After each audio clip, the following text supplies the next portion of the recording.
Bab 131. Iblis. Kamu pasti iblis.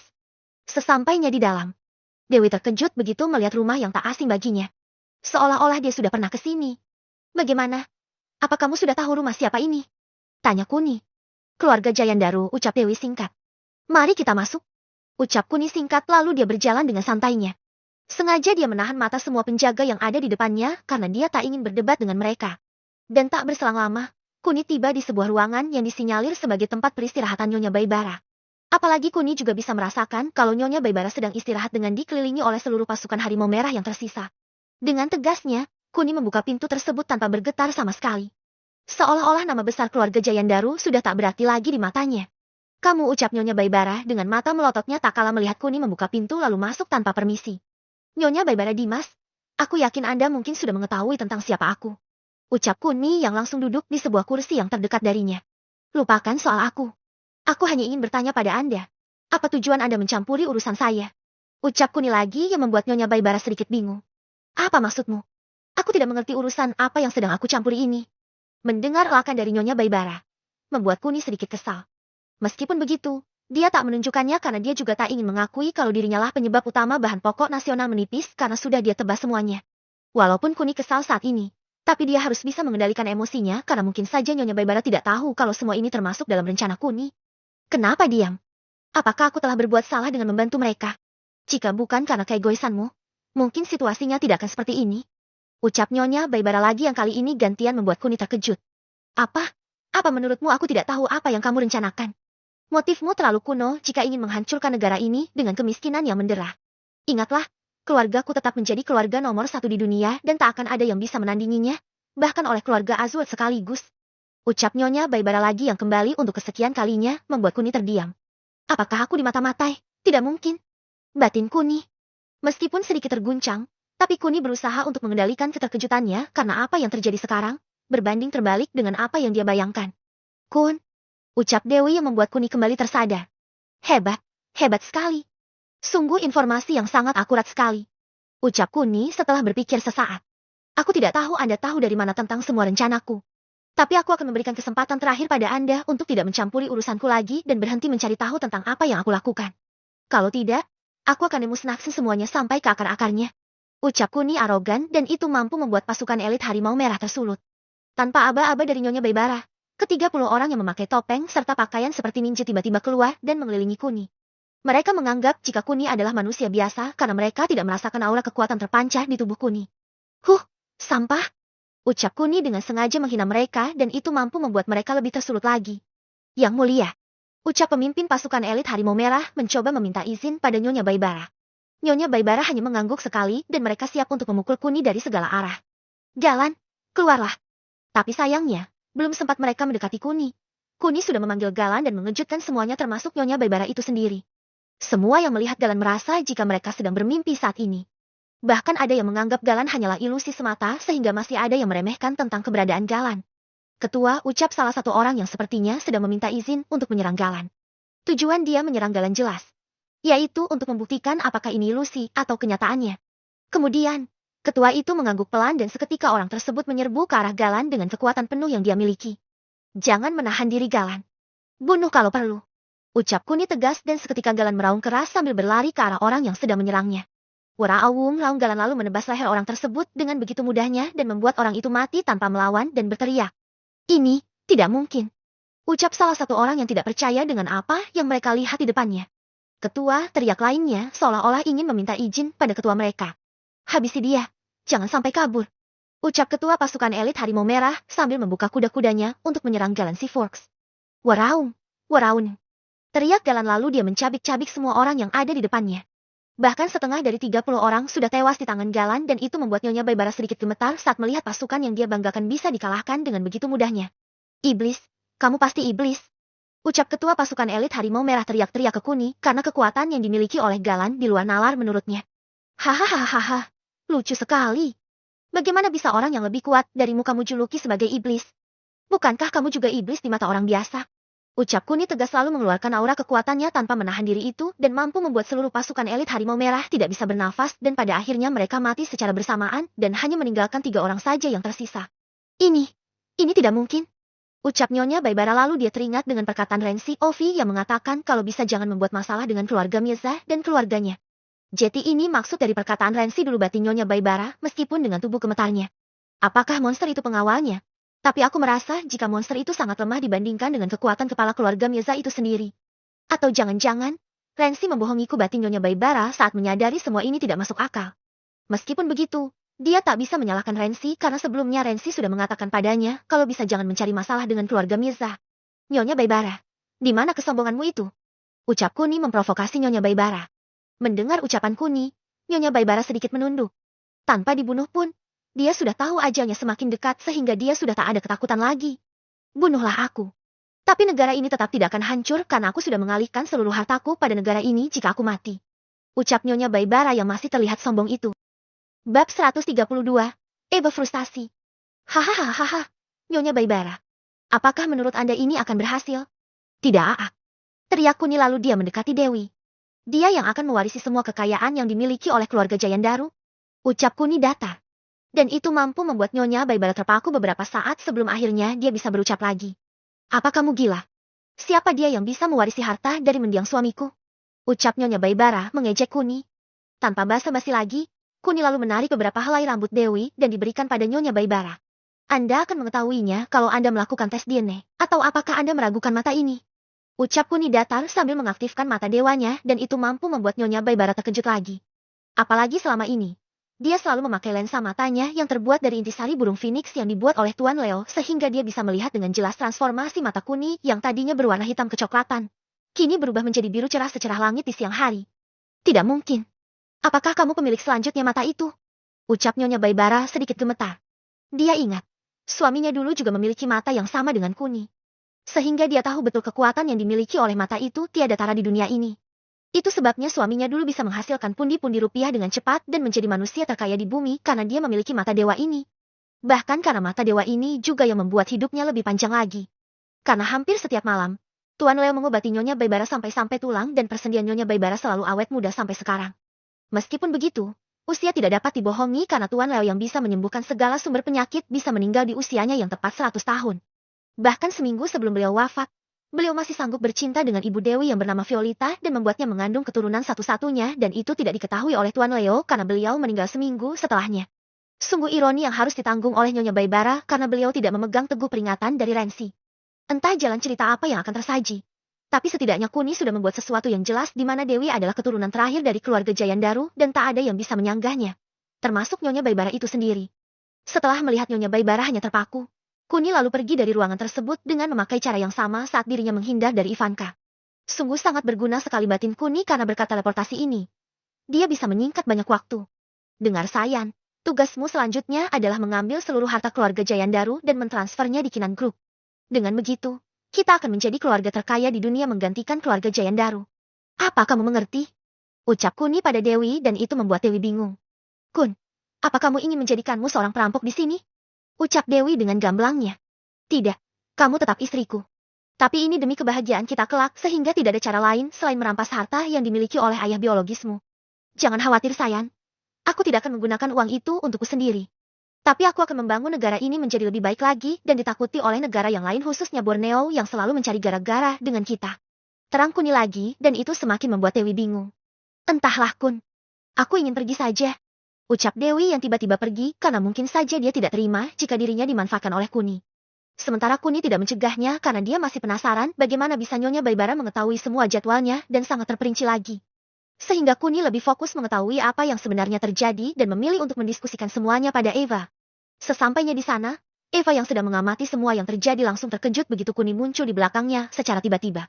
Oh Kun, ucap Eva yang sepertinya belum terbiasa itu. Dengar Eve, cepat cari tahu apa yang terjadi. Kenapa bisa Nyonya Baibara tahu kalau aku baru saja bertemu dengan Ivanka Azworth di Black Gold? Dan lagi katakan padaku, bagaimana bisa Ivanka bisa mengenal semua wanita yang ada di sekitarku? Apakah kamu tidak menjaga privasi mereka? Terang Kuni yang membuat Eva terkejut. Seingatnya, dia sudah menyembunyikan semua identitas wanita yang ada di sekitar Kuni. Tapi apa yang dia dengar dari Kuni barusan merupakan pukulan telak baginya karena kredibilitasnya sebagai hacker nomor 1 mungkin akan turun begitu berita ini tersebar di mana dia tidak bisa menjaga identitas kliennya. Apa kamu yakin Kun kalau dia tahu semuanya? Baik Nyonya Baibara ataupun Nona Ivanka. Ucap Eva yang masih tak percaya itu. Apa menurutmu aku tuli, F? Aku bahkan tahu kalau kamu setiap malam selalu bercinta dengan Patimon. Apa kamu masih meragukan telingaku? Ucap Kuni belak-belakan sekali dan itu mampu mengejutkan Eva. Malu, tentu saja. Tapi Eva tidak terkejut karena apa yang dilakukan oleh Kuni, semuanya di luar nalar manusia, tanpa terkecuali. Baiklah Kun, aku akan memeriksanya. Ucap Eva singkat lalu dia mengotak-atik komputernya. Kurang dari 5 menit. Eva dikejutkan oleh sebuah IP address yang melekat di programnya dan itu tanpa dia sadari sama sekali. Kemudian dia teringat dengan gurunya karena hanya dia yang memiliki kemampuan yang sangat jauh di atas Eva. Tapi saat mengingat lagi jika gurunya telah meninggal 10 tahun yang lalu membuat Eva menepis keraguannya dan dia yakin jika itu bukanlah gurunya Makito Doyo. Meskipun begitu, Eva tetap menelusuri alamat yang melekat di programnya dan benar saja. IP address itu menghilang setelah berada di tengah-tengah dan arah tujuannya juga tidak jelas. Apakah itu kota Rik, kota Sun atau bahkan negara Borneo? Sehingga Eva tidak bisa menelusuri jejak yang lain dan tidak bisa berasumsi karena minimnya bukti yang ada. Dengan keringat dingin yang bercucuran, Eva terus melacak setiap IP address yang melekat di programnya dan tetap tanpa hasil tak kala IP address tetap hilang di tengah-tengah dengan arah yang sama. Sial, sial, sial. Ucap Eva frustasi karena dia tidak berhasil menemukan orang yang telah meretas programnya. Ada apa, F? Ucap Kuni yang penasaran karena Eva tak pernah begini saat dirinya sudah memegang komputernya. Aku gagal, Kun. Programku telah diretas dan aku tidak mengetahui siapa orangnya. Ucap Eva yang sangat terlihat frustasi itu. Bab 133, Program Baru. Mendengar ucapan Eva membuat Kuni terheran-heran. Bagaimana ada orang yang lebih hebat darinya? Kemudian Kuni memakai kekuatan mata dewanya untuk melihat komputer yang ada di depan Eva dan terkejut begitu program yang dipakai oleh musuh seperti tak asing baginya. Kuni yang tak tahu harus berbuat apa itu lalu teringat dengan kapsul yang ada di hutan keramat. Sebuah kapsul yang menurutnya lebih canggih dari semua benda yang ada di bumi serta memiliki frekuensi yang hampir sama dengan apa yang dia lihat dari mata dewanya. Bahkan bisa dibilang, tingkat kemajuan teknologinya jauh melebihi apa yang ada di sini. Meskipun begitu, Kuni masih memikirkannya apakah ada dampaknya jika dia membawa Eva ke sana. Karena dia tahu, otak Eva bisa dikatakan orang yang tercerdas di muka bumi ini setelah dirinya dan Ovi. Sehingga Kuni masih mempertimbangkannya. Tapi, saat mengingat lagi jika kekuatannya jauh lebih besar dari apa yang dimiliki oleh Eva, membuat Kuni hanya tersenyum bodoh. Untuk apa mencemaskan Eva? Sedangkan aku bisa dengan mudah membunuh Eva. Batin Kuni yang sudah agak tenang itu. Baiklah F, ayo ikut aku.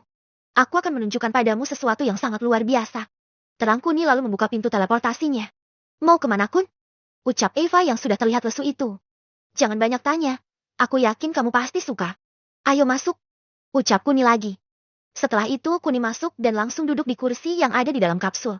Sementara Eva masih belum masuk dan butuh sekitar 20 detik baginya agar mau masuk ke pintu yang sudah disiapkan oleh Kuni. Kuun ini. Ucap Eva histeris setelah dia masuk dan merenung beberapa saat tadi. Kamu bisa mempelajari semua ini, karena aku tadi melihat jika program yang musuhmu pakai hampir mirip dengan apa yang ada di sini. Ucap Kuni santai. Sementara Eva, tanpa bicara lagi. Dia lalu menelusuri semua yang ada di dalam kapsul ini. Dari bahan yang mengkilap serta program yang ada membuat Eva benar-benar terkesima. Terlena, terpesona dan juga lupa waktu. Itu yang tidak disadari oleh Eva karena terlalu penasarannya dengan apa yang ada di depannya ini. Semua Eva lihat. Eva rasakan dan Eva pelajari secara mendetail begitu dia berada di depan sebuah komputer yang jauh lebih canggih dari yang dia punya. Meskipun begitu, dia tak bisa memakainya karena semua ini membutuhkan akses khusus yang hanya bisa dilakukan melalui pengenalan retina yang sama seperti yang pernah dilakukan oleh Ovi saat pertama kali dia datang ke sini bersama Kuni. Sehingga terlintas kekecewaan di raut wajah Eva karena dirinya tidak bisa mempelajari secara mendetail lagi. Meskipun begitu, dia masih bisa mengerti kalau sistem yang ada di bumi masih kalah jauh dan dia yakin jika dia bisa mempelajari ini semua, maka dia bisa menciptakan hal mustahil yang belum ada di bumi. Dengan perasaan sedikit kecewa, Eva tetap melanjutkan petualangan pribadinya di mana mempelajari komponen dan penyatuan dasar semua bahan masih mengalami kendala dan itu tidak membuat Eva senang karena masih ada kendala. Dengan kata lain, dia bisa mempelajari semuanya tapi hanya mentahannya saja. Sedang untuk menyempurnakannya masih butuh proses yang mendalam di mana dia harus mempelajari inti dari semuanya. Tapi seperti yang sudah dibahas, mentahannya saja masih butuh waktu karena dia tidak tahu sama sekali. Apalagi inti dari semuanya yang bisa dibilang lebih rumit dan lebih misterius lagi. Sehingga membuat Eva yang semula kagum dan antusias, kini berangsur-angsur menurun tingkat penasarannya dan lebih memilih untuk menerima kenyataan jika dirinya tidak akan bisa membuat program yang sama dengan apa yang ada di kapsul ini. Dan lagi, apakah Eva tahu jika ini adalah sebuah kapsul? Tentu jawabannya adalah tidak karena dia datang dan langsung berada di dalamnya.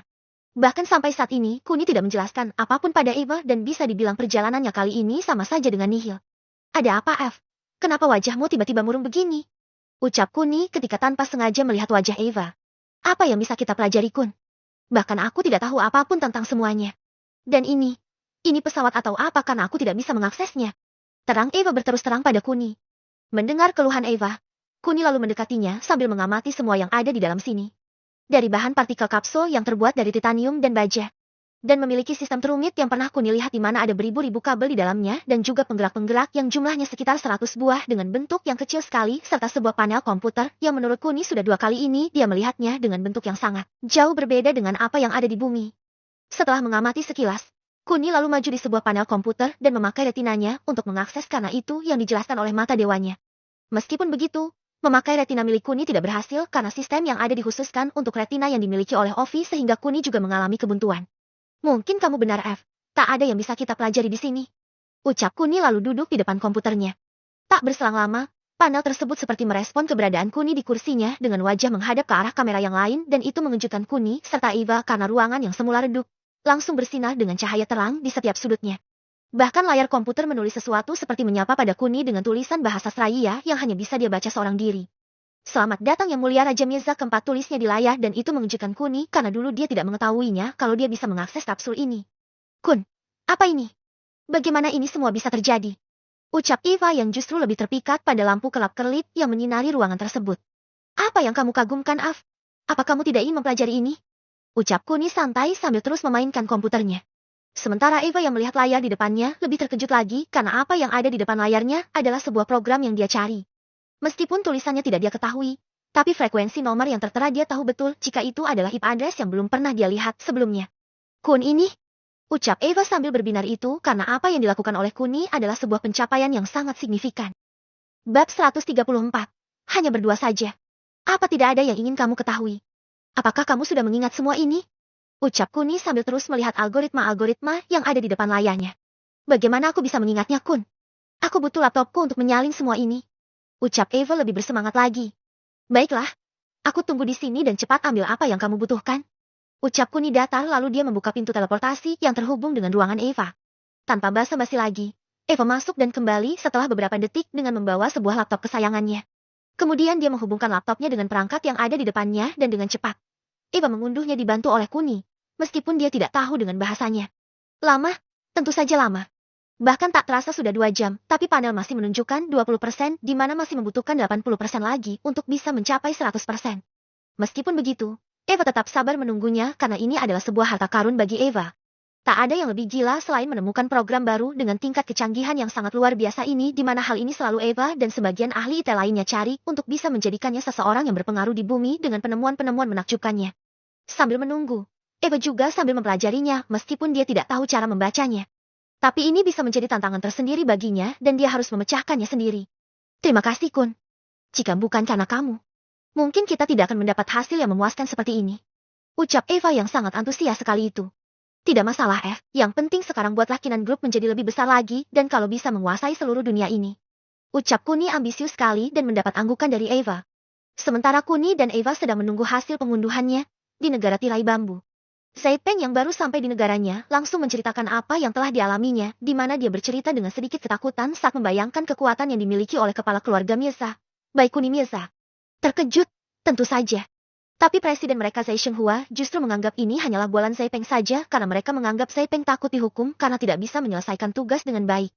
Penggal kepalanya? Ucap Zai Shenghua geram karena Zaipeng berani membohonginya. Mr. Presiden Zai Shenghua, apakah kita tidak perlu menyelidikinya dulu? Apalagi cabang organisasi kita yang ada di negara Java sendiri masih tidak bertindak setelah kedua anggota mereka yang tewas secara mengenaskan akibat ulah dari kepala keluarga Mirza, baik Kuni Mirza. Ucap penasehat mengutarakan pendapatnya. Anda tidak perlu mengurus masalah ini, penasehat Mings. Mereka tidak bergerak karena kedua pembunuh itu gagal membunuh targetnya. Selain itu, suasana panas sedang terjadi di Java sehingga mereka menunggu waktu yang tepat untuk membalas dendam pada keluarga Mirza. Bukankah Anda tahu kalau untuk saat ini, keluarga Mirza sudah sedikit dikenal sehingga kita tidak boleh memusnahkannya begitu saja. Harus ada pengalihan isu untuk meredam dengan cepat berita yang beredar dan mereka menunggu ada konflik internal yang akan terjadi dalam beberapa hari ini. Terang Zai Shenghua pada penasehatnya alasan organisasi pembunuh cabang negara Java tidak bertindak karena mereka sedang menunggu waktu yang tepat. Selain itu, organisasi cabang negara Java sedang menunggu informasi penting mengenai kekuatan yang dimiliki oleh kepala keluarga Mirza karena mereka sangat penasaran dengan tingkah pemerintah yang justru tutup mata saat mengetahui jika orang yang terlibat adalah kepala keluarga Mirza. Begitu pula yang terjadi di Borneo. Bardley yang menceritakan apa yang dia lihat juga dihina oleh presidennya sendiri karena dia berani bercerita yang tidak masuk akal. Meskipun tidak sampai membuatnya dihukum pancung. Tapi penghinaan yang diterimanya membuat dirinya mengundurkan diri dari jabatannya saat ini dan memilih hidup tenang di desa tanpa memikirkan polemik politik yang dia sendiri sudah tahu hasilnya. Jika kepala keluarga Mirza datang dan menuntut balas ke negara Borneo, maka dapat dipastikan negara ini akan terancam menjadi negara yang miskin dan penuh dengan kehancuran karena kemustahilan yang dimiliki oleh kepala keluarga Mirza. Itulah mengapa Bardley tidak memaksa kehendaknya karena dia sadar, dia hanyalah pejabat yang tidak berpengaruh sehingga suaranya tidak akan pernah didengar oleh presiden dan jajarannya. Yang penting aku sudah mengatakannya, batin Bardley, lalu dia bergegas pergi tanpa penyesalan. Dengan cepat, waktu pun berlalu dan Kuni serta Eva yang semula berada di kapsul yang ada di hutan keramat. Sekarang mereka telah kembali ke ruangan Eva dengan membawa hasil yang sangat-sangat memuaskan bagi mereka. Kemudian Eva mempelajari program yang baru saja dia temukan dengan ditemani oleh Kuni di mana Kuni bertindak sebagai penerjemahnya. Meskipun begitu, baik Eva maupun Kuni sama-sama tidak nyaman karena Kuni ingin kembali keluar dari ruangan yang pengap ini. Sementara Eva ingin lebih fokus lagi tanpa ada seseorang di sampingnya. Baiklah F, lebih baik kamu belajar bahasanya dulu. Aku akan membuat katalog untuk mempermudah kamu memahaminya. Ucap Kuni lalu dia pergi ke kamarnya untuk mengambil buku dan pena. Tapi yang tidak dia duga adalah Sisel yang sedang duduk termenung di meja kerjanya sedikit mengganggu pikiran Kuni. Ada apa sayang? Ucap Kuni menyapa Sisel dan melingkarkan kedua tangannya dari belakang lehernya. Kun, dari mana saja kamu? Dari tadi aku menelponmu tapi tidak pernah tersambung. Ucap Sisel yang terlihat cemas itu. Aku sedang mengerjakan sesuatu yang penting sayang. Maaf ya. Lalu ada masalah apa? Tanya Kuni lagi karena tadi Sisel masih belum menjelaskan apapun pada Kuni. Ini masalah perusahaanku Kun. Kita sudah tidak memiliki sumber daya lagi sehingga mereka semua mengeluh karena tidak ada pekerjaan apapun. Terang Sisel pada Kuni. Hems, apakah sekarang gudang perusahaanmu sedang kosong sayang? Atau masih ada orang di sana? Ucap Kuni setelah berpikir beberapa saat. Mungkin masih ada beberapa karena mereka juga butuh membersihkan sisa-sisa batu yang menurut mereka tidak bisa digunakan lagi Kun. Ucap Sisel. Kalau begitu, suruh mereka untuk pergi dari sana. Karena aku punya kejutan lainnya untuk mereka. Cepat hubungi aku kalau gudangnya sudah kosong. Ucap Kuni santai yang membuat Sisel terkejut. Apa kamu serius Kun? Tanya Sisel memastikan. Dengar Sisel, aku tidak akan pernah bercanda soal pekerjaan. Cepat atur semuanya dan segera kabari aku jika semuanya sudah selesai. Dan satu lagi, kita akan pergi. Dan hanya berdua saja. Ucap Kuni sedikit menggoda Sisel. Bab 135. Dasar bocil. Sementara Sisel sedikit linglung saat memikirkan semua yang diucapkan oleh Kuni dan mampu membuatnya sedikit salah tingkah karena salah mengartikan ucapan Kuni. Kun kamu uku. Ucap Sisel ingin protes karena Kuni mempermainkannya. Sudah lakukan apa yang aku suruh. Dan aku pinjam ini. Ucap Kuni sambil mengambil pena dan kertas yang ada di depan Sisel. Kun, itu laporan hasil penjualan. Reka pulang saja. Dan cepat hubungi aku. Ucap Kuni santai lagi lalu dia masuk ke portal teleportasinya dan tiba di ruangan Eva. Lama sekali Kun. Keluh Eva pada Kuni. Sudah diam saja. Ucap Kuni lalu dia mulai menulis. Kurang lebih sekitar 10 menit. Kuni sudah menerjemahkan semuanya dengan menggunakan bahasa yang ada di Java sehingga Eva tinggal menghafalnya saja. Meskipun begitu, bahasa Australia jika diartikan ke bahasa Java tidak semudah itu, karena selain huruf vokalnya yang sama, pengucapan pengikutan konsonan plus vokalnya itu berbeda tulisannya. Misal saja kata aku jika ditulis dalam bahasa Australia bukan huruf A, K, U yang dipakai melainkan hanya dua huruf saja yaitu A dan Ku. Karena di Australia sendiri, huruf vokal yang berdiri sendiri hanya digunakan di awal kata. Sedang untuk pengikutan vokal seperti bu, ku, mu, la, na dan sebagainya memiliki tulisan huruf tersendiri. Dengan kata lain, bukan 26 huruf yang harus dihafal oleh Eva, melainkan lebih dari 130 huruf dasar yang harus dia hafal karena selain menghafal huruf vokalnya A, I, U, O, dia juga harus menghafal huruf konsonannya dan juga pengikut konsonannya seperti contoh B konsonan dan ba. Bi, bu, B, bo pengikut konsonannya. Begitu pula huruf C, D, F, G dan seterusnya. Contoh sederhananya saja. Kata Kuni terdiri dari dua huruf yaitu Ku dan Ni. Begitu pula Kinan terdiri dari tiga huruf yaitu Ki, Na dan N. Straya juga terdiri dari 5 huruf yaitu S, tinggi, Ra, Y, dan Ya. Kemudian huruf Y dan Ya itu berbeda penulisannya, jangan terlalu dipikirkan karena ini tidak penting lagi. Hehehehehe. Melihat begitu banyaknya huruf yang ditulis oleh Kuni membuat Eva bengong. Apakah ini benar-benar huruf karena ini lebih dari 100 huruf? Kun, apa kamu sedang mengerjaiku lagi? Tanya Eva yang tidak mempercayai Kuni itu. Dengar F, aku akan menjelaskannya. Ucap Kuni lalu dia menjelaskan persis seperti apa yang sudah ditulis secara terperinci dan itu membuat Eva sedikit demi sedikit mengerti dan memahami. Sekilas memang seperti terlihat susah. Tapi setelah mengerti sedikit maka untuk yang lainnya sangat mudah di mana penulisannya saja yang berbeda antara ku Java yang terdiri dari 2 huruf dengan ku Disraya yang terdiri dari 1 huruf. Dengan cepat, Eva bisa memahami semuanya dan tugasnya saat ini hanya menghafal saja karena teori dasarnya sudah Eva kuasai dengan sangat cepat. Melihat Eva yang sudah sedikit mengerti, akhirnya Kuni pergi karena dia yakin kalau Eva tidak akan pernah mengecewakannya. Setelah itu Kuni pergi untuk mencari Sisal dan melihat apakah Sisal sudah melaksanakan tugasnya.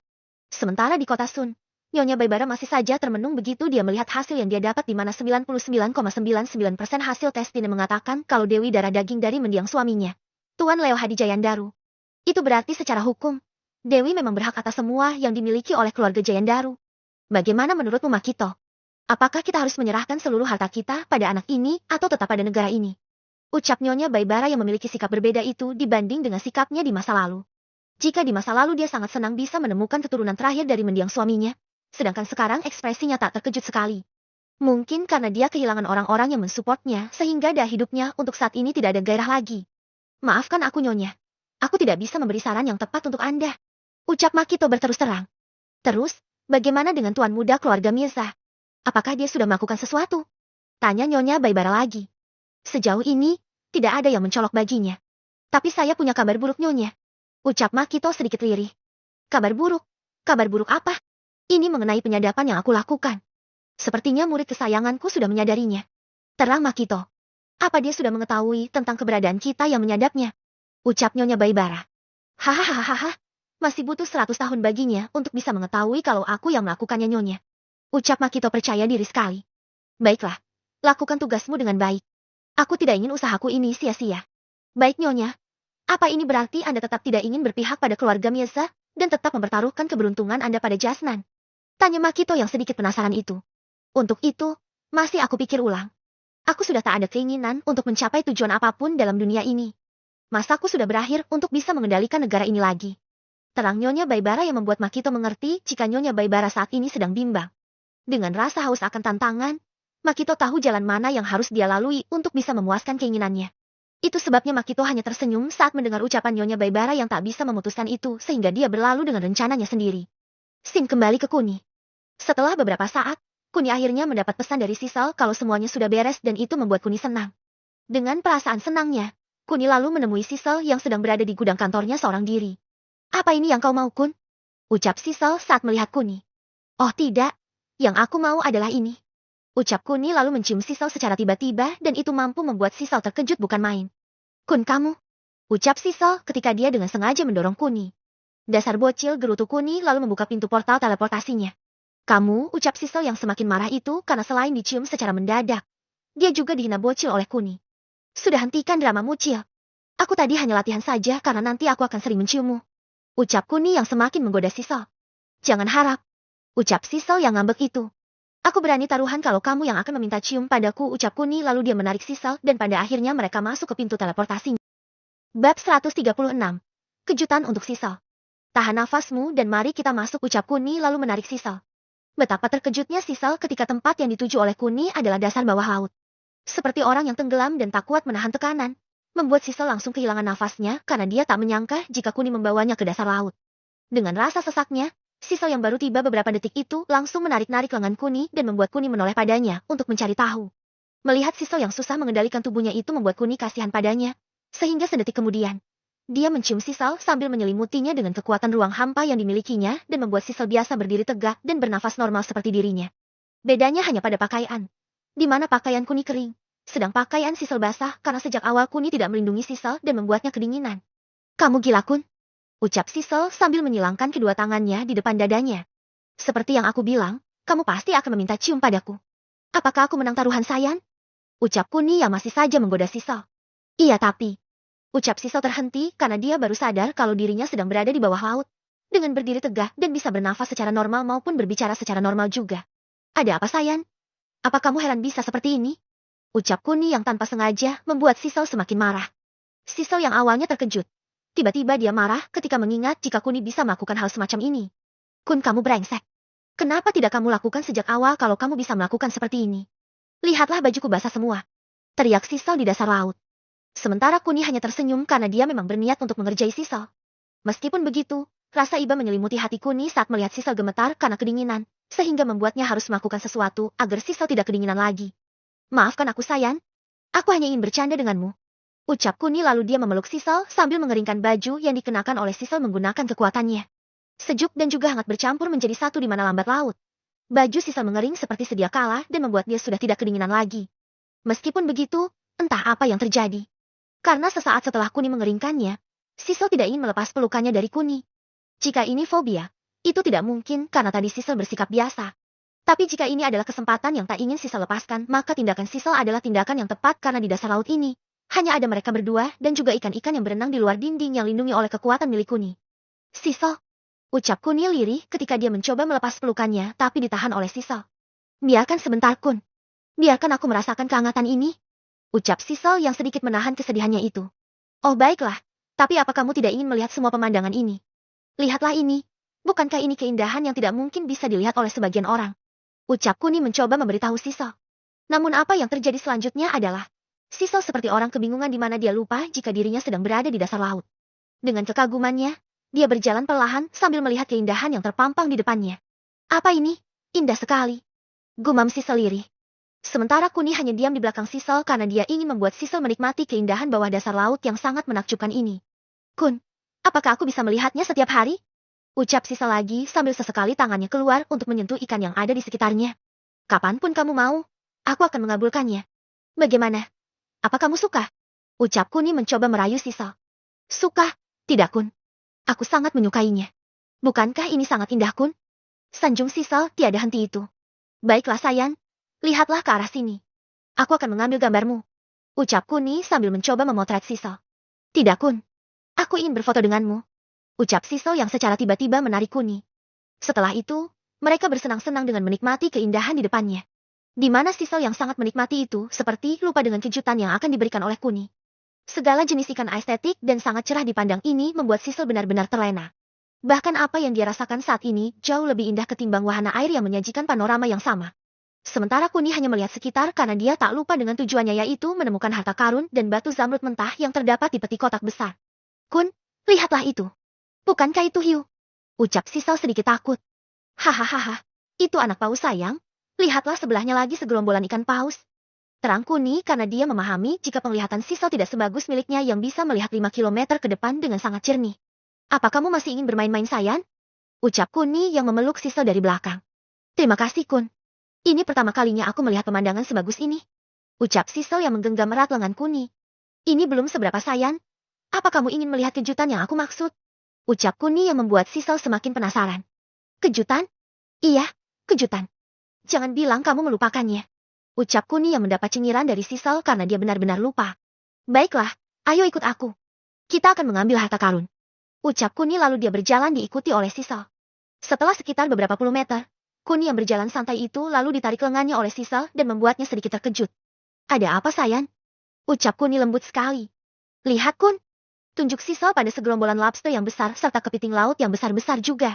Apa kamu menginginkannya Cil? Tanpa berkata, Sisal hanya mengangguk dan itu membuat Kuni mengerti.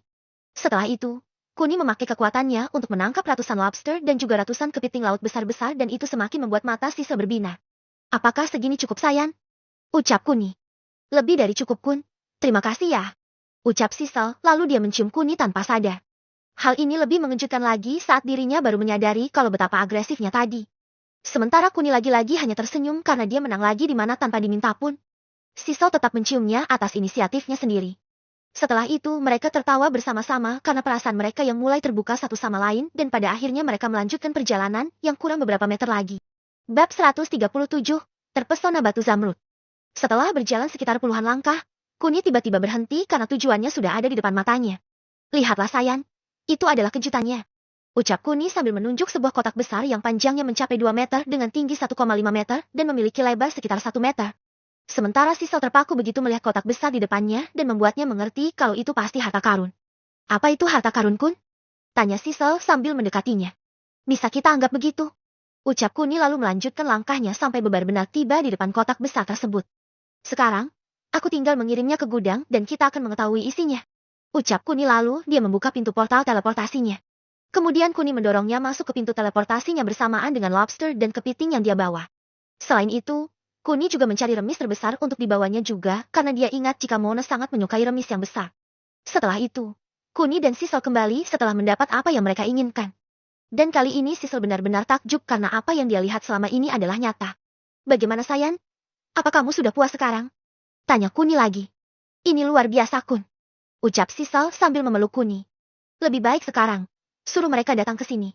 Dan untuk kamu, jangan terkejut lagi karena di dalamnya adalah batu zamrud. Terang Kuni lagi. Apa? Apa kamu serius Kun? Ucap Sisel sedikit tak percaya itu. Aku jamin itu Sayan. Sekarang cepat hubungi mereka agar rasa penasaranmu tidak semakin menjadi jeti. Ucap Kuni. Lalu Sisel membuka handphonenya dan menghubungi seluruh orang yang ada di bagian gudang tanpa terkecuali. Termasuk Pak Min dan Mika juga dikabari dan membuat mereka yang mendapat panggilan darurat dari Sisel langsung bergegas menuju ke perusahaan dengan cepat. Hei Kun, dari mana kamu mengetahuinya? Apa ini juga ada di masa lalu? Tanya Sisel penasaran. Seperti yang kamu duga Sayan. Di masa lalu aku menemukannya. Sekarang katakan padaku, untuk apa lobster dan kepiting sebanyak ini? Ucap Kuni yang kembali mengejutkan Sisel karena dia tak tahu harus diapakan makanan sebanyak ini. Itu akan aku pikirkan Kun. Ucap Sisel lagi. Sambil menunggu Pak Min dan kawan-kawan tiba, Kuni yang sudah ada di tempat lalu membuka gembok yang ada dan hanya menyisakan pembukaannya saja.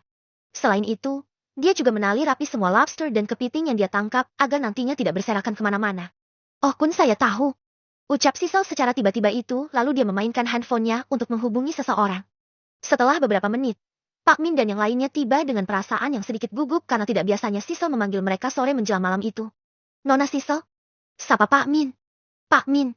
Cepat buka kotak besar itu. Ucap Sisel sambil menunjuk ke arah kotak yang ada di dalam gudang. Kemudian Pak Min menengok dan terkejut begitu melihat kotak yang besar ada di dalam gudang mereka. Apa ini Nona Sisel? Ucap Mika yang berdiri di belakang Pak Min. Kamu akan mengetahuinya kalau Pak Min sudah membukanya. Ucap Sisel yang juga sedikit penasaran itu. Meskipun Kuni sudah memberitahunya, tapi jika tidak melihatnya secara langsung membuat Sisel masih penasaran. Sehingga dia juga tidak sabar untuk Pak Min membukanya. Ron, kamu coba naik dan buka. Ucap Pak Min pada anak buahnya tersebut. Dengan mengangguk pelan, pemuda yang bernama Ron dengan cepat sudah naik di atas tangga dan setelah di depan peti kotak, dia lalu mencoba membuka tutup peti dan hasilnya. Tenaganya tidak kuat mengangkatnya, sehingga tutup peti itu diam tak bergerak sama sekali. Coba pakai derek. Ucap Pak Min lagi lalu pemuda yang dipanggil Ron mengaitkan kail di tutup peti yang bisa terkait. Terus, pelan-pelan. Sudah mulai terbuka. Pandu Ron pada temannya tersebut. Raut wajah Ron berubah begitu melihat setumpuk batu bara yang menurutnya hanya bahan bakar itu. Apa isinya Ron? Tanya Pak Min gemetaran. Ini batu bara bos. Ucap Ron sedikit lirih dan itu membuat semua orang terkejut, termasuk Sisel. Hanya Kuni yang bersikap santai karena dia tahu jika di atasnya memang batu bara. Kuun, apa ini? Ucap Sisel sambil melihat Kuni dengan raut wajah kebingungannya. Pak Min, tolong minggir agak jauh. Ucap Kuni lalu dia naik ke tangga. Setelah itu, dia mengaitkan kail ke tempat yang agak ke tepi dan memberi aba-aba pada driver excavator untuk menariknya. Tumpahkan semuanya. Ucap Kuni datar lalu dia mundur beberapa langkah. Setelah itu, excavator bergerak dengan pelan tapi pasti dan membuat batu bara berserakan di mana-mana. Setelah seperempat jalan, tiba-tiba muncul batu berwarna merah dan membuat semua yang melihatnya kembali terkejut. Stop-stop teriak Sisel karena dia ingin mengambil batu tersebut. Betapa terkejutnya dirinya begitu memegang batu tersebut di mana itu benar-benar batu zamrud asli. Kemudian dia mendongak ke dalam dan melihat batu zamrud lebih banyak lagi dan membuatnya lompat-lompat kegirangan. Sayan, minggirlah. Biarkan mereka juga terkejut. Ucap Kuni yang membuat Sisel kembali ke posisinya dengan tetap memegang batu zamrud yang ditemuinya. Sesuai dengan dugaan Kuni, semua orang selain Kuni terkejut bukan main karena apa yang mereka lihat adalah puluhan batu yang sama dengan apa yang dipegang oleh Sisel. Semakin bersemangatlah semua orang begitu mengetahui jika batu mulia nan langka ini ada di perusahaannya sehingga membuat mata semua orang melotot tak percaya. Sayan, apa yang kamu lakukan? Bukankah aku sudah bilang kalau di dalamnya ada batu zamrud? Kalau begitu cepat bersihkan mereka. Dan aku mau pergi dulu. Ucap Kuni lirih dan itu masih tidak digubris oleh Sisel karena dia sedang terpesona dengan banyaknya batu zamrud yang mereka miliki saat ini. Kun. Ucap Sisel ketika sadar dan dia tidak mengetahui kalau Kuni sudah pergi beberapa saat lalu. Sementara Sisel sedang mengatur batu zamrudnya, Kuni yang sudah ada di rumahnya lalu bergegas untuk menemui Mona karena dia ingin segera memberikan remis besar dan cantik itu pada Mona. Setelah itu, dia pergi ke rumah Mona dan tanpa sengaja bertemu dengan Vela dan Mela yang sedang ada di teras rumahnya. Tuan Kun, sapa Vela. Sementara Mela malah tertunduk. Apalagi saat Kuni tak melihat gelang Vesmir pemberiannya pada Mela membuatnya sedikit penasaran. Bab 138. Bercumbu dengan Vela. Meskipun begitu, Kuni tidak menanyakannya langsung karena dia masih ada urusan dengan Mona. Vela, Dan kamu Mela, tunggu aku di kamar kalian. Ucap Kuni singkat lalu pergi. Sementara Vela dan Mela sedikit bingung dan juga penasaran. Meskipun begitu, mereka tetap pergi ke kamarnya karena Kuni yang minta. Setelah itu, saat Mela dan Vela sedang menuju ke kamarnya, Kuni yang sudah berada di depan dikejutkan oleh suara tangis seorang anak kecil yang baru saja terjatuh saat berlarian dan itu tidak diketahui oleh semua orang. Najwa, kamu tidak apa-apa sayang? Ucap Kuni sambil berjalan cepat ke arahnya. Om ganteng. Sakit? Ucap Najwa sambil memegang salah satu lututnya. Sementara Kuni hanya melihat sekilas lalu mengusapnya dan membuat luka memar di lutut Najwa hilang seketika dan membuat Najwa yang masih polos itu terkejut. Wah Om ganteng bisa sulap. Ucap Najwa dengan polosnya. Apa sudah tidak sakit? Tanya Kuni sambil tersenyum ramah itu. Tidak Om. Ucap Najwa singkat. Baiklah kalau begitu, apa Mama ada di dalam? Ucap Kuni. Ada Om ganteng. Apa perlu Najwa panggilin? Najwa kan sudah sehat sekarang. Tidak perlu sayang, biar Om sendiri saja. Lagian kamu jangan lari-lari, nanti jatuh lagi sakit tahu. Ucap Kuni menasehati Najwa. Siap Om ganting. Ucap Najwa sambil mencubit kedua pipi Kuni. Setelah itu, Kuni masuk dan mendapati Mona sedang menelpon seseorang dan itu didengar oleh Kuni kalau yang sedang ditelepon Mona adalah Lise. Ada apa Mon? Apa Lise terlibat masalah lagi? Ucap Kuni mengagetkan Mona. Kun, kamu itu. Sebentar Lis. Nanti aku telepon balik. Ucap Mona sambil mematikan teleponnya. Memangnya ada apa? Apa kamu tidak mau cerita padaku? Tanya Kuni sambil menyembunyikan remis di belakang punggungnya. Lise butuh uang, dan aku berencana akan meminjaminya besok. Terang Mona tanpa basa-basi lagi. Hal itu membuat Kuni sedikit terkejut karena seingatnya, dia sudah memberikan setiap wanita yang ada di sekitarnya sebuah ATM dengan nominal yang sama. Masih butuh uang, lalu bagaimana dengan ATM yang aku kasih? Tanya Kuni sedikit penasaran. Ini maksudmu? Kami tidak pernah memakainya. Ucap Mona sambil menjulurkan tangannya yang sedang memegang dua buah ATM. Jadi kamu tidak ingin memakainya? Tanya Kuni lagi yang mendapat anggukan dari Mona. Baiklah, dengarkan aku. Sewa rumah ini selama sebulan adalah 100 juta dan untuk makanan setiap harinya menghabiskan sekitar 2 juta. Biaya menyembuhkan penyakit Najwa 2 miliar dan biaya menyelamatkanmu dan menyembuhkanmu aku banderol 5 miliar. Jika dihitung-hitung, kamu berhutang kurang lebih sekitar 10 miliar selama 2 bulan lebih. Kapan kamu bisa melunasinya? Ucap Kuni yang membuat Mona tertegun. Dia tak menyangka jika Kuni bisa seperhitungan ini. Bukankah kita sepupuan batin Mona yang masih terdiam itu? Jika kamu diam, berarti kamu tidak akan sanggup membayarnya. Jadi pilihanmu hanya satu yaitu memakai ATM ini dan bujuk Lisa agar memakainya juga. Jika kamu tidak berhasil, maka aku akan memenjarakanmu dan menjauhkanmu dari Najwa. Dan satu lagi, ini bonus kompensasi dariku dan aku harap kamu akan semakin bersemangat setelah menerima ini. Ucap Kuni lagi sambil menyerahkan remis pada Mona dan lagi-lagi membuat Mona terkejut. Setelah itu, Kuni pergi ke kamar Vela dan Mela melalui portal teleportasinya karena dia ingin segera cepat sampai. Ah, Tuan Kun! Teriak Vela ketika Kuni muncul. Sedang dirinya hanya memakai celana dalam dan baju dalaman saja. Sementara Mela yang sedang mandi mendongak begitu mendengar suara teriakan kakaknya dan ikut berteriak ketika dia tanpa sengaja melihat Kuni juga. Ada apa dengan kalian? Ucap Kuni keheranan karena reaksi mereka sangat berlebihan sekali. Mungkin karena ini pertama kalinya ada seorang laki-laki yang masuk ke kamar mereka dengan keadaan mereka yang setengah telanjang, sehingga membuat mereka sedikit malu-malu juga. Ucap Vela benar-benar terkejut dengan pertanyaan yang dilontarkan oleh Kuni. Seolah-olah Kuni tidak merasa bersalah karena masuk ke kamar seorang wanita tanpa permisi. Ada apa Vela? Apa kamu malu sekarang karena ada aku? Ucap Kuni sambil mendekatinya. Sementara Mela langsung menutup pintunya lagi karena dia sedang malu saat ini. Tuan Kun. Bukankah ini tidak sopan? Ucap Vela sedikit malu-malu dan itu malah membuat Kuni bengong. Apa yang kamu katakan Vela? Apa aku tidak boleh melakukan hal ini pada calon istriku? Ucap Kuni yang tiba-tiba sudah berdiri di depan Vela yang tertunduk itu. Ini? Tidak ya boleh Tuan Kun. Ucap Vela yang semakin gugup itu. Berhenti memanggilku Tuan Kun. Aku adalah calon suamimu. Apakah itu sudah cukup buatmu? Ucap Kuni sambil mendongakkan kepala Vela. Iya tuh. Kun. Ucap Vela masih gugup. Tanpa basa-basi lagi, Kuni lalu melumat bibir Vela yang sudah ada di depannya itu. Meskipun pelan, tapi itu mampu membuat Vela terkejut karena Kuni langsung mencium bibirnya tanpa berkata apapun. Selain berciuman, Kuni juga menciumui Vela dengan gerakan-gerakan tangannya yang memegang gunung kembar serta mengelusnya itu dan membuat Vela semakin meningkat nafsu yang dimilikinya dan membuat kakinya sedikit lemas karena dia sudah tak tahan menopang badannya yang panas dari ujung rambut sampai ujung kakinya dan itu disadari oleh Kuni. Apa kamu menikmatinya sayang? Ucap Kuni sambil melihat mata sayu milik Vela. Sementara Vela hanya mengangguk pelan dan terus membuka mulutnya agar Kuni bisa mencumbuinya lagi. Tanpa berlama-lama lagi, Kuni membawa ke atas kasurnya dan menelentangkannya. Tak lupa dia melucuti semua pakaiannya dan juga melucuti dalaman yang dipakai oleh Vela dan membuat keduanya telanjang bulat bersama-sama.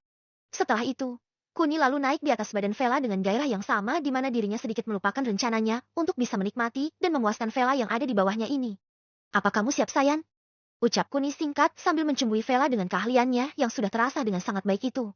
Bibir yang saling berpagutan, dengan tangan kanan yang memegang leher bagian belakang serta tangan kiri yang bergerilya ke arah surga dunia milik Vela membuat Vela menggeliat-geliat keenakan. Apalagi saat satu jari Kuni memasuki mahkotanya dan semakin membuat Vela keenakan tak karuan. Asyik. Bab 139. Bercumbu dengan Mela. Ah Kikuun. Desah Vela sedikit panjang saat jari jemari Kuni dengan lihainya membuat mahkotanya basah dan membuat nafsunya makin meningkat. Apa kamu sudah siap sayang? Ucap Kuni. Mendengar pertanyaan Kuni, Vela hanya mengangguk pelan sambil tangannya mencoba meraih tonggak Kuni. Setelah dia meraihnya, mata Vela langsung melotot dan nafsu birahinya tiba-tiba menghilang karena dia merasakan tonggak yang tidak bisa dilingkar hanya dengan satu telapak tangannya dan membuatnya bergidik ngeri karena ini pertama kalinya dia melihat tonggak sebesar milik Kuni. Kuun, ini pasti bohong. Ucap Vela sambil duduk itu dan dengan tetap memegang tonggak Kuni. Tidak, ini memang milikku.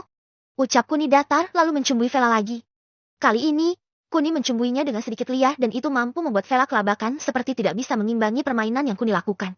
Meskipun begitu, dia tetap melayani Kuni dengan sikap pasrah dan tak pernah menolak apapun keinginan Kuni. Setelah beberapa saat, birahi Vela kembali memuncak dan kali ini Kuni sudah berancang-ancang untuk menuntaskannya di mana dia sudah tak sabar ingin memuaskan Vela dan juga memuaskan wanita yang sedang mengintipnya dari balik pintu kamar mandi. Tahan sedikit sayang, ucap Kuni lalu dia memasukkan tonggaknya secara perlahan dan dengan tempo yang sangat pelan. Sementara Vela hanya melotot sedikit ketika mahkotanya dimasuki tonggak yang ukurannya di luar nalar itu dan ada sedikit rasa perih ketika tonggak Kuni masuk ke mahkotanya. Oh Kun, ucap Vela sambil wajahnya seperti menahan rasa sakit. Melihat wajah Vela yang sedikit kesakitan, Kuni lalu membantunya meredakan rasa nyeri yang diderita oleh Vela dan lambat laun, rasa sakit itu telah berubah menjadi rasa geli-geli nikmat yang baru pertama kali ini bisa dia nikmati. Mungkin ada yang masih ingat jika Vela sudah tidak bersegel karena semasa remajanya, dia rela mengorbankan tubuhnya demi adiknya Mela yang baru berusia belasan tahun itu. Kuni juga sudah mengetahui kondisi Vela dan dia juga sudah balas dendam pada orang yang telah merenggut segel Vela dengan kedok penyalahgunaan kekuasaan di mana demi tercapainya kesepakatan. Ayah Vela Bakti Sutrisno menjual putrinya pada Yanto Suratman yang sekarang dia memiliki showroom mobil dan juga menjadi bos Mona sebelumnya. Oh Kun. Oh ya, Desa Vela setelah beberapa saat dia sudah bisa merasakan kenikmatannya. Bagaimana Vel? Apakah ini enak menurutmu? Ucap Kuni sambil terus menggenjotnya. Oh ya Kun. Iya. Enak sayang Ucap Vela sambil mendesah tak karuan itu. Setelah itu, Kuni terus menggenjotnya sampai-sampai. Vela yang sudah tak tahan itu lalu mencengkeram pundak Kuni sampai lecet karena dia sudah ingin mencapai klimaks pertamanya dengan laki-laki yang dicintainya. Oh Yis Kun, oh ya Kun. Agak cepat Kun. Ucap Vela lalu dia mendongak ke atas. Sementara Kuni semakin mempercepat lajunya dan berhenti begitu mendengar desahan panjang dari Vela. Asa Kun. Desah panjang Vela. Ahye. Suara nafas tersengal milik Vela. Bagaimana sayang? Apa kamu menikmatinya? Tanya Kuni dengan tetap menancapkan tonggaknya. Kamu jago Kun ahehe? Sanjung Vela. Mendengar sanjungan dari Vela, Kuni hanya tersenyum lalu dia berdiri dan berjalan ke arah kamar mandi yang langsung dikunci oleh Mela yang terkejut karena secara tiba-tiba Kuni berjalan ke arahnya. Meskipun begitu, bukan masalah yang berarti bagi Kuni karena dia tetap bisa membukanya dengan mudah karena bantuan dari kekuatannya dan membuat Mela berteriak karena Kuni bisa membukanya. Ada apa Mel? Apa kamu tidak ingin merasakannya juga? Tanya Kuni sambil masuk ke kamar mandi itu. Tidak Tuan Kun. Aku. Ucap Mela gugup sekali. Di mana gelang Vesmir pemberianku itu? Ucap Kuni datar dan kali ini membuat Mela ketakutan karena dia sengaja tidak memakainya karena dia tidak mendapat kepastian akan statusnya dari Kuni. Mendengar pertanyaan Kuni, Mela hanya menunduk dan tak berani menatap Kuni langsung dan itu membuat Kuni semakin mendekatinya. Dengan dibalut handuk putih dan sambil bersendekap, Mela yang menunduk itu tak tahu harus menjawab apa. Sementara Kuni yang sudah mendekat lalu menarik handuk Mela sampai Mela berputar-putar 2 kali sebelum akhirnya jatuh di pelukan Kuni dengan keadaan sama-sama telanjang. Apa ini sudah cukup bagimu untuk membuktikan kalau aku akan menikahimu? Ucap Kuni. Sedangkan Mela hanya diam sambil menatap mata Kuni lekat-lekat. Setelah itu dia memejamkan kedua matanya secara perlahan dan itu mampu ditangkap oleh Kuni sehingga tanpa berkata lagi, Kuni lalu mendarahkan ciuman ke bibir Ranu milik Mela dan pada akhirnya mereka berdua saling berciuman. Setelah itu, mereka tetap berciuman dengan ganti posisi di mana Mela berputar dan berdiri, kemudian kedua tangannya dilingkarkan ke leher Kuni dan pada akhirnya mereka sama-sama menikmati cumbuan mereka masing-masing. Di mana Kuni bergerilya di sekitar gunung kembar kecil milik Mela.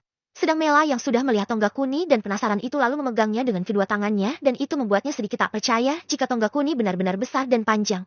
Meskipun begitu, Mela tidak setakut Vela karena dia sudah melihat dan mendengar jika racauan kakaknya telah membuatnya iri. Lama sekali mereka saling bercumbu hampir 10 menit ketika Mela yang sudah tak kuat menahan birahinya itu. Dengan desahan yang tertahankan membuat Mela tak kuat menopang tubuhnya sehingga membuatnya langsung jatuh di hadapan Kuni. Beruntungnya Kuni yang sigap sehingga dia yang tahu kalau Mela akan jatuh lalu menahannya dan seketika dia menggendongnya dengan posisi yang tetap, yaitu saling mencumbu. Setelah itu, Kuni berjalan pelan ke arah kasur di mana Vela masih tidur telentang menunggunya. Melihat Kuni menggendong Mela, tak ada rasa kecemburuan sedikit pun di hatinya karena dia tahu, mungkin dia tidak akan bisa melayani Kuni setiap waktu dan setiap hari sehingga ikhlas berbagi adalah jalan yang dia pilih sendiri. Apalagi dia juga mengetahui kalau Mela juga menyukai Kuni sehingga Vela sebagai kakak harus bisa mengalah demi kebahagiaan adiknya tersebut. Meskipun kenyataannya, Kuni justru bermain dengan mereka berdua dan tidak memilih di antara mereka dan membuat Vela serta Mela sama-sama bahagia dengan mencintai dan dapat melayani laki-laki yang sama di mana laki-laki seperti Kuni memang layak mendapat pengabdian dari mereka berdua. Bab 140. Identitas Nona Mirza. Kuni yang sudah siap menggempur Mela lalu menidurkannya di samping Vela. Apakah ini aneh? Tidak juga. Karena sudah biasa bagi Kuni untuk bercinta dengan beberapa wanita. Bahkan di masa lalu, Kuni pernah bercinta dengan ketujuh bidadarinya selama berjam-jam non-stop dan Kuni bisa memuaskan semua bidadarinya. Dengan gaya yang sama, Kuni yang sudah berada di atas Mela lalu mencumbuinya lagi sebelum dia benar-benar menikmati tubuh Mela yang lebih mungil dari tubuh sisal ini. Mel, kamu tenang saja. Pasti enak kok. Hibur Vela saat melihat raut wajah Mela yang sedikit ada ketakutannya itu. Sementara Kuni yang mendengarnya hanya tersenyum. Dia sudah siap membantu Mela karena dia tak ingin Mela merasakan sakit yang terlalu karena ini akan mengakibatkan trauma tersendiri nantinya. Sehingga dengan tanpa terburu-buru, Kuni lalu memasukkan tonggaknya secara perlahan ke mahkota milik Mela dan membuat Mela sedikit merintih kesakitan. Meskipun begitu, dia hanya sebentar merasakan sakit karena Kuni dengan sigap langsung menyembuhkannya dan membuat Mela sedikit tak percaya jika tonggak besar dan panjang itu bisa muat di mahkotanya. Apakah sakit Mel? Tanya Kuni pada Mela. Mela hanya menggeleng sekali laku melingkarkan tangannya di leher Kuni dan membuat Kuni memaju mundurkan secara perlahan namun pasti. Oh, Tuanku Un. Desah Mela bergairah sekali saat dirinya merasakan kenikmatan surga dunia untuk pertama kalinya. Sedangkan Kuni terus menggenjotnya dengan tempo yang semakin cepat. Dan pada akhirnya, kurang dari 5 menit, Mela sudah merintih dengan erangan kerasnya karena dia sudah akan mengeluarkan maninya. Hanya saja, seperti di season pertama, Mela berpikir jika dirinya ingin kencing sehingga dia berkata pada Kuni kalau dia ini kencing dulu dan membuat Vela yang mendengarnya terkejut. Keluarkan Mel, itu bukan urina yang akan keluar. Ucap Kuni yang semakin menggenjotnya dengan cepat. Oh Tuan tuh. Ya. Desah panjang Mela dengan tangannya meremas spray erat-erat dan nafasnya yang sama tersengal-sengal itu. Mel, cepat kencing sana. Ucap Vela yang sengaja mengolok-olok adiknya itu. Sementara Kuni hanya tersenyum lalu menarik Vela di pelukannya dan mencumbuinya lagi di depan Mela. Dan pada akhirnya, mereka bertiga bercinta dengan waktu yang lumayan di mana Kuni klimaks dengan keduanya sedangkan Vela dan Mela lebih kuat Vela karena Vela bisa melayani Kuni sampai dirinya klimaks puluhan kali. Sedangkan Mela hanya bisa melayani Kuni selama 1 jam. Setelah itu tenaganya benar-benar terkuras habis. Meskipun begitu, baik Kuni dan kedua wanita ini sama-sama puas dan ini menjadi kenangan yang tak akan pernah dilupakan oleh mereka. Khususnya Mela karena dia yang selama ini ragu apakah Kuni akan menikahinya atau tidak. Langsung terjawab malam ini saat dirinya secara sukarela menyerahkan kehormatannya pada Kuni. Apakah kamu sekarang mau memakai gelang ini sayangku? Ucap Kuni sambil menunjukkan gelang Vesmirnya. Tanpa berkata apa-apa, Mela yang berada di samping kiri Kuni lalu menjulurkan tangannya tanda dia mau memakainya, dan membuat dirinya memiliki status yang sama dengan wanita-wanita lainnya. Kalian harus menjaga gelang ini dan juga gelang satunya. Kalian tidak boleh melepas kedua gelang ini karena ini adalah gelang keselamatan bagi kalian dan Vesmir adalah melambangkan nona keluarga Mirza. Setelah semua rencanaku berhasil, maka siapapun yang memakai gelang Vesmir ini, kehidupan dan keamanannya akan terjamin. Aku yang menjaminnya. Ucap Kuni yang membuat Vela dan Mela terkejut saat mendengar betapa berharganya gelang yang mereka pakai. Sayan Kun, jika gelang ini adalah buatan Eva, lalu apa istimewanya gelang Vesmir ini dan siapa yang membuatnya sehingga kamu sangat mengagumkan dan membuat tanda dari gelang Vesmir ini? Tanya Mela yang sedikit masuk akal itu. Itu mudah saja Mela Sayan. Gelang Vesmir ini tidak terbuat di bumi. Dan tak ada satu orang pun di bumi ini yang bisa membuatnya. Gelang Vesmir terbuat dari batu meteor yang berusia lebih dari 1 triliun tahun dan dia memiliki nilai tak terhingga.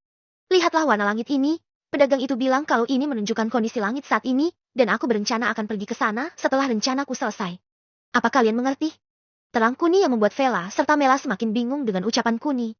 Tidak dibuat di bumi, terbuat dari batu meteor berusia 1 triliun tahun dan lagi kata pedagang.